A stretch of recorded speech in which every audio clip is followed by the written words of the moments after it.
This is Will Buchanan reporting for the Walk for Liberty. Today is August 15th, 2008, day 107. I'm happy to report that we made it onto the local NBC News last night in Billings. And in fact, Brooke was featured in the story. Perhaps it's because her views are a bit more moderate than mine are. Or it could just be due to the fact that she's more photogenic than I am. We'll post a link to the online version, and we'll probably post our own recording of it as well.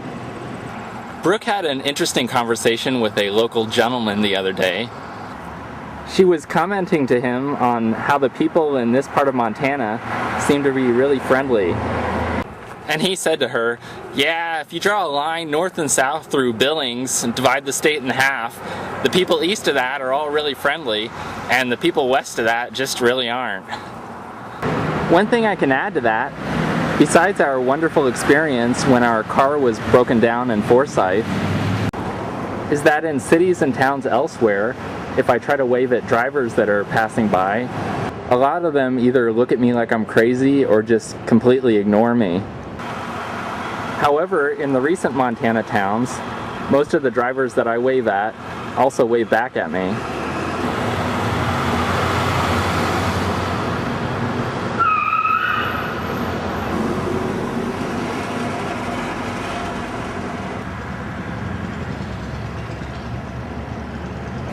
One consequence of the fact that in walking across the country, I'm almost always walking along roads and sidewalks, is that I tend to talk about road-related issues proportionally more than other liberty-related topics.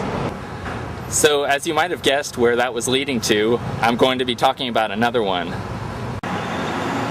If you've been following my videos for a while, you probably know that I'm in favor of getting the government completely out of the business of owning and maintaining the roads, and instead having the roads and sidewalks owned and maintained by private businesses and individuals. One question though is, in a town like Miles City, which I'm currently walking through, how would the roads and sidewalks in town be maintained? Let's first ask the question, who has the strongest incentive to keep the road and sidewalk in front of a particular business well maintained? The government or the business itself? If the government is doing road work for an extended period of time in front of a particular business, effectively cutting off or at least severely restricting the flow of customers to that business, then it's no real skin off the government's back. Sure, if the work ends up going long enough that the company ends up going out of business, then the government might lose a few tax dollars. For the government, though, the tax dollars from that one business is just a small percentage of the revenue they collect.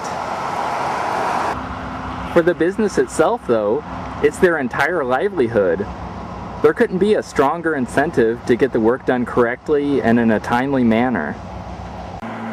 For example, instead of having the work done during the day, as the government is most likely doing, the company could instead contract with somebody to have the work done at night, leaving the road open for their patrons during normal business hours. Of course, the government could also have the work done at night, but it doesn't have nearly the incentive to do that as the business itself does. That's why I advocate that, rather than the government, each business itself should be able to own the portion of the road and sidewalk which is directly in front of it. The business can then decide how they want to have the road maintained. Perhaps they'll contract with a company to work on just their section of road, or band together with other adjacent owners to have the work done at a cost savings. Or maybe they'll decide to go out with a shovel and a wheelbarrow of asphalt and do the work themselves.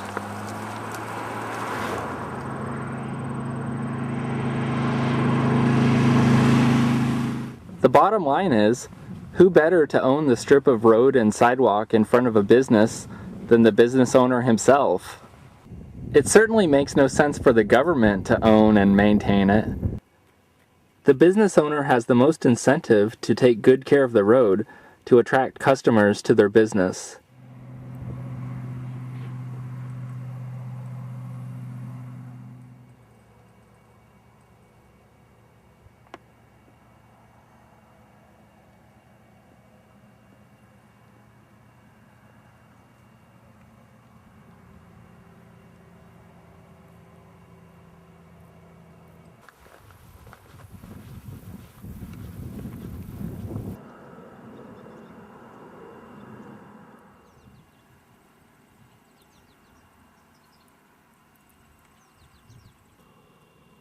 Today I walked a little over 15 miles.